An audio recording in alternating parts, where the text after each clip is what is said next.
well, last week you were leading the country, now you're number 2. In terms of between the 40s, that big playability between the 40-yard lines, and your production is literally leading the country in that area of the field. Oh, really? I haven't paid attention to anything like that. But I guess that's cool. It's pretty cool. What is it about this offense and the connection you have with both, where you've been able to obviously deliver some pretty big plays so far? I just really think our whole offense is connected, and like we know what we want to do.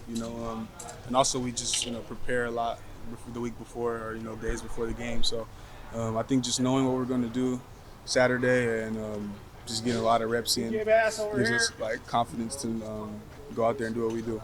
Have you seen him do stuff like that in practice? Is that a surprise to you at all that he has got that in his chest? Oh no, it definitely wasn't a surprise. I think it was a surprise to me that he ran that long, or it was 80 or whatever. But definitely wasn't a surprise. Both can run for sure.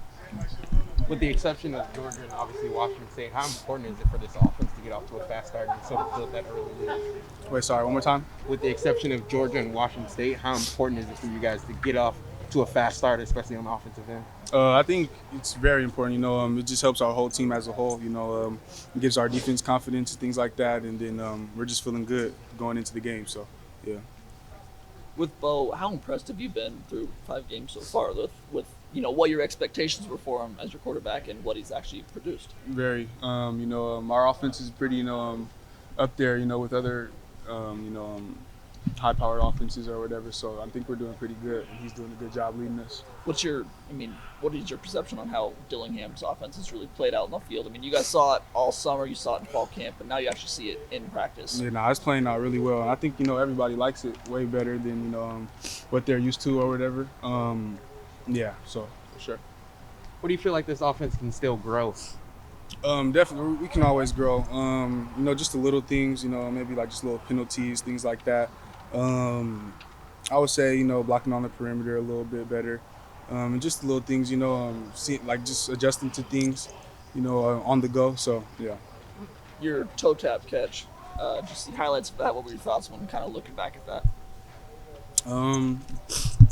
Pretty much just like like kind of a routine catch, basically, I would say. I think either that week or the week before, we were actually working on sideline drills. So, everything kind of just comes from practice, So, yeah. You have a lot of texts from family or friends after that saying that. Yeah, for sure. Most definitely. What have you seen from this Arizona defense? What kind of challenges do they pose for you guys? It looks like they play really fast. They got some returners back. They got a corner there that's pretty solid, I guess. So, yeah, they look like a solid team.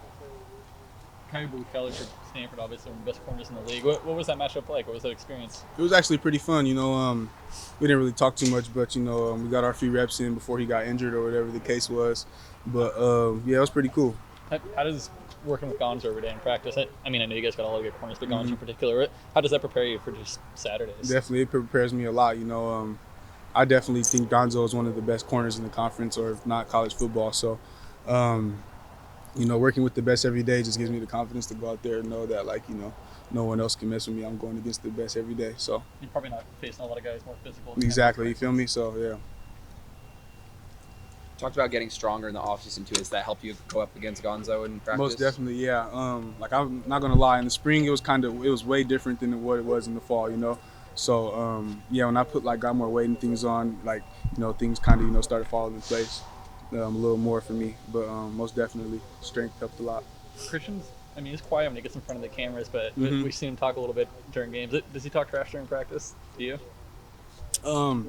I've definitely heard Gonzo talk trash a couple of times, but he may not do too much. He's more of like a, stare down, do a little some, but yeah, he don't really do too much talking. He just plays.